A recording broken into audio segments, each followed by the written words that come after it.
Okay, so the new fusion is out. It's this new dwarf chick, and she's kind of interesting.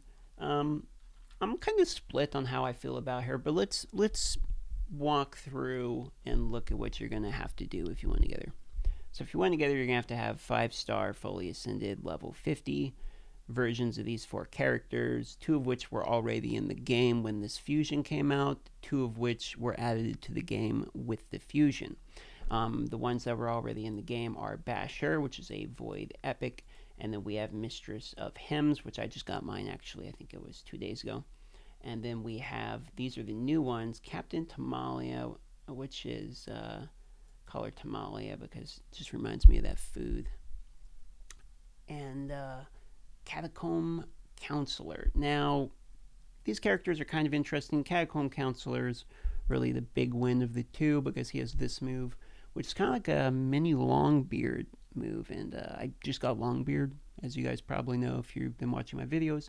And I've been using Longbeard a good amount because Longbeard is insane, and that's because he causes people to attack with you. And this is kind of a mini version of that. So the fact that they added this guy to the game was probably the most interesting little bit of the update for me, because if you happen to acquire this person from an ancient shard, it's pretty good. It's a pretty good move. His other moves are all right. You know, he can get a attack up buff and attack, and minorly, and then he can heal himself and hit 3 times. But nothing that really matters. This is really where his move is cool. But you've got to sacrifice this guy if we want the new legendary. Okay. And then there's this chick, which is just kind of a healer. She can put a continuous heal buff on herself, heal herself and the other allies, and put a ally protection up on them. So she's kind of like a support type of character. Now, let's talk about the new legendary. So the legendary is kind of interesting. I'm not really a fan of the art. I'm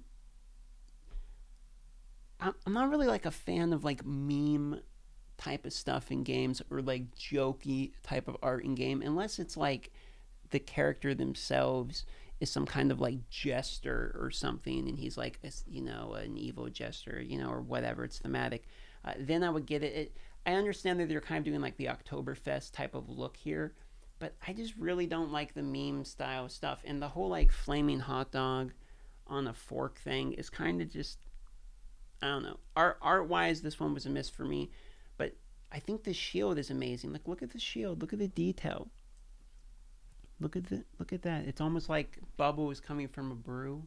There's some amazing detail in here. I just don't like this kind of thing. Kind of ruins the really amazing detail on the rest. Okay, now talking about the moves. The first move is Roast, which attacks an enemy, and she does 50% more damage if they're under an HP burn. So you got to pair with somebody that has HP burn, because herself does not do HP burn. Then this move is kind of her best move, which is places a provoke debuff on all enemies for 1 turn, and that's just 100%. It just does that, and then it has a 50% chance of placing a provoke debuff on the target for 2 turns instead. So you have a coin flip for it to be 2, and then also places a reflect damage buff on her for 2 turns, and the cooldown goes down to 3 when booked. So you can provoke them for up to 2 turns. She gets reflect damage on herself for 2 turns, and there's a 1 turn cooldown period between there. But you can see how the pairing works nicely together. And then this move is kind of a support move where it's like a revive an ally with 50% HP and fill their turn mirrors by 50%, so they kind of get half of both there, and then places a block damage buff on that ally for 1 turn. That's not bad. It can get down to 4 with books. The singular revive isn't too impressive. It's not like as good as the second move, but it's okay. And then the 4th passive here is quite interesting, which is it fills the turn meters of all allies by 15% when she's hit, or 25% when she's hit by a boss. And there's a cooldown of this on 2 turns, but booked it goes down to 1, meaning this can activate 1 time, and then she has to take a turn, and it can happen again. Okay.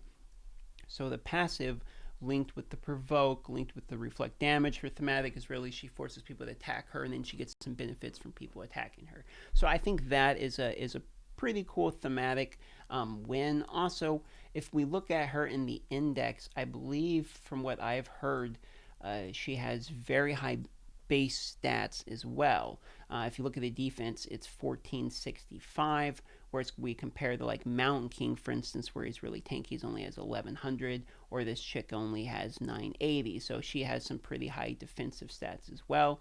And if you look, she also scales off of defense, so she hits pretty hard because of that, or so I would assume. Okay. Now, do you believe that this character is great? You might ask. Well, I don't know about great. She's okay. All right, she's interesting. The passive's interesting. The provoke's not bad.